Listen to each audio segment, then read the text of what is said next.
Shavua Tov, everybody. I gave this shiur today in Steen Court in Manchester for the whole community. And it went down very well, so I think it probably bears repetition. I gave it and I would like to repeat it for the refuah shelema of David Noach ben Devorah and Elimelech Yehoshua Aharon ben Devorah Rivka, as well as Yosef Mordechai ben Sarah, who are very good friends of ours, all of them. Kadosh Baruch Hu should grant them refuah shelema. Okay, so today's parasha, or the Shabbat today was known as Shabbat Shira, because during today's Torah reading, we sing Shiras Hayam. On Monday is also Tu Bishvat, and a beautiful, beautiful connection between the two occurred to me. So in today's parasha Beshalach, we read about all the miracles that HaKadosh Baruch Hu performed for Bnei Israel.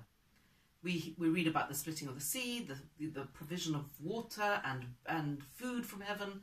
We read about the pillars of cloud and of fire that led Bnei Israel through the desert. I'm just going to focus on two of the miracles. One, the splitting of the sea, and two, the man from heaven, the provision of food from heaven.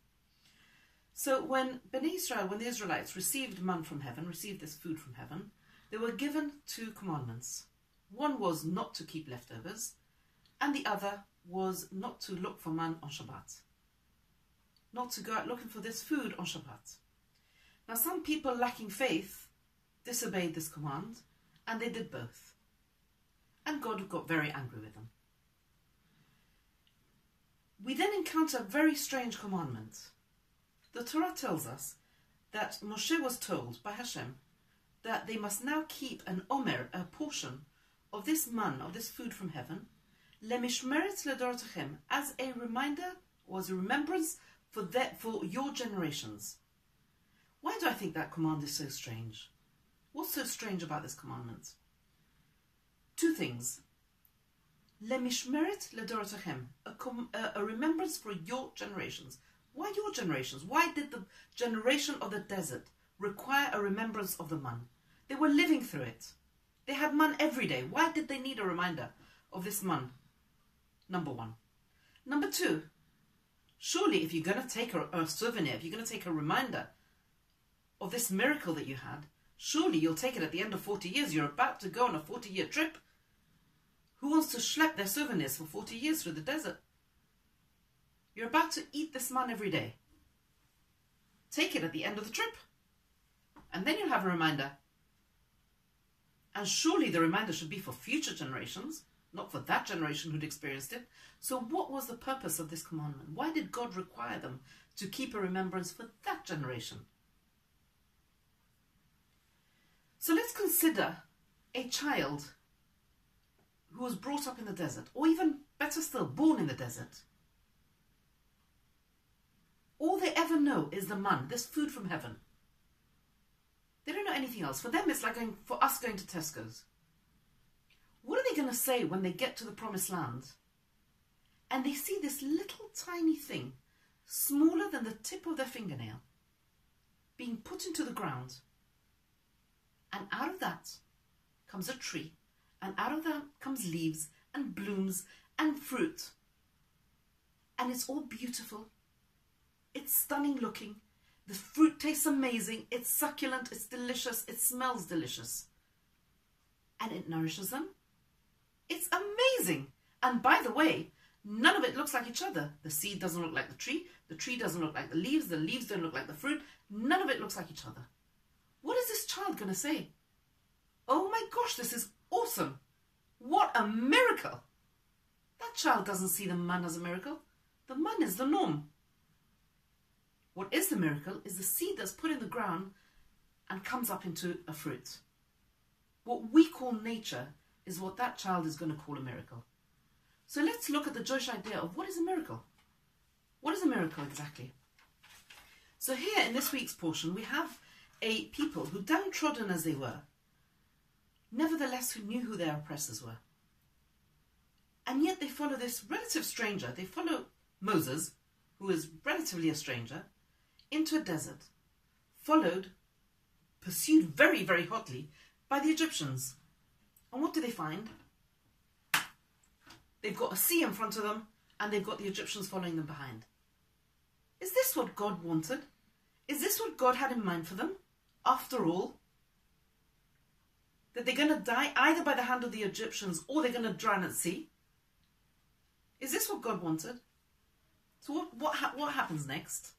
So the Midrash tells us that at that point in the Israelites' ordeal, in Bnei Israel's ordeal, a gentleman of the name of Nachshon ben Aminadav, a leader of the tribe of Yehuda, starts wading into the sea in complete and utter faith that if God brought them this far, they should keep going. This is what God wanted. Let's see. It's up to God what he does next. He puts himself in God's hands and he wades through that sea. And the Midrash tells us it is only when the sea gets to Nachshon ben Aminadav's neck that it splits. So we all face ordeals in our lives. We all face tests in our lives. And some of those ordeals test us to breaking point. They test our faith to breaking point. But what is an ordeal? A Jewish ordeal. When I say ordeal, I mean a Jewish version of an ordeal. What is the point of it? Why does Hashem send us tests? So put very simply, I won't go into it in any depth because this takes an hour plus discussion. But put very, very simply, God wouldn't send us an easy problem. An easy problem is not the idea of a Jewish test. That is not a test in inverted commas. For example, we don't give a neurosurgeon a 3 times table to do. That's just ridiculous. That's not a test. That's too simple. That's ridiculous. On the other hand, we don't give a 10-year-old child a paper in astrophysics. It's also ridiculous. God wouldn't send us a test that's impossible, that we can't pass. That's simply unfair. So what is a test? And what's the point of it? Rabbi Tatz uses a beautiful example, which I'm going to use here. I like using this. He uses the example of a person trying out his high jump. He's in a field and he's trying out his high jump. And he keeps raising the bar a little bit more, and a little bit more, and a little bit more. And there comes a point where this person cannot jump higher than that bar. And he's about to pack up and go home. And suddenly he sees this very angry looking bull charging towards him. What does that person do? Guess what he does? He runs and he clears that bar that 5 minutes before he could not do. And so we realize we have a potential, we have a maximum potential, and then we have a different potential. We have an even more maximum potential under extreme stress. And that really is our potential. However, we can all see that there is still a limit over and above that really is impossible for us. That we really, no matter how many bulls are charging at us, even if there are 50 bulls charging at us, we know we can't clear that limit. That is where God sends our tests. That is where he pitches our tests. And the test is, are we going to put in our maximum effort? And are we going to jump anyway? Having faith that he will take us the rest of the way. And do you know what happens? He does take us the rest of the way. He does take us the rest of the way. He carries us the rest of the way. It's a miracle. There's a word, the word for test in Hebrew is nisayon. And it's no coincidence that the word for test in Hebrew is based on the word nes, a miracle. Because passing a test in the Jewish sense really is a miracle. You have to have faith that God himself will carry you the rest of the way. So the test is the test of faith. And we go through to a place that really, really was impossible to us before. So here, back to the story, we have a people who have just left Egypt in a blaze of open miracles. And here they are still whinging and lacking in faith. God has gone as far as to provide them food from heaven. And they're still whinging. If a people who can't see the open miracles and who can't see the open hand of God in the turning inside out of nature, if they can't see that, what hope is there for their descendants, for us? How are we ever going to see the hidden miracles that form what we call nature? Now, I'm sure you're all connecting the dots of what I'm trying to say here. But of course it's no coincidence that Tu Bishvat, the new year for the trees, falls so closely to the reading of the provision of food from heaven, or man from heaven, and the splitting of the sea. Why Tu Bishvat now? What's the fuss with Tu Bishvat? It's January. And I don't know about you, but here in Manchester, the trees look pretty dead. So what's the fuss now?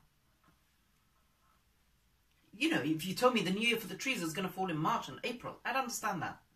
January, when it's dead outside and the trees look dead. So our sages tell us that it is now that the trees are drawing water from this year's rains. Last year's rains are finished, and they're drawing waters from this year's rains. And it's all happening underground. We can't see it. We can't see the bigger picture. It's all happening underground. In the same way as the people from the desert couldn't appreciate the provision of food from heaven. They couldn't appreciate man coming down from heaven to feed them. And they needed a reminder for that generation. That generation needed the reminder because they weren't seeing the miracle. So too, we need to have a reminder of our generation, in our generation, of the miracle that is happening all around us as we speak. We run the danger of not appreciating the miracles in what we call nature because we can't see the whole picture. No less than Nachshon ben Aminadav, who waded into that water, trusting in God and trusting that God would split the sea. No less than him. We have the test of planting a seed in the ground and waiting for a fruit to come out. Ask any farmer what a test it is to plant and not know if that crop is going to come through to fruition. Ask any farmer what a test that is. We have to have that faith that God will provide from us, will provide us for us. Only in that faith, through that faith in Hakadosh Baruch Hu, will that nisayon, that test, become a nes, a miracle of the fruit.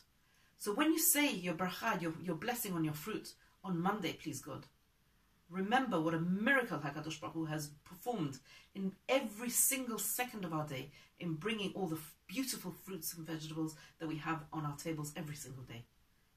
Shavua Tov.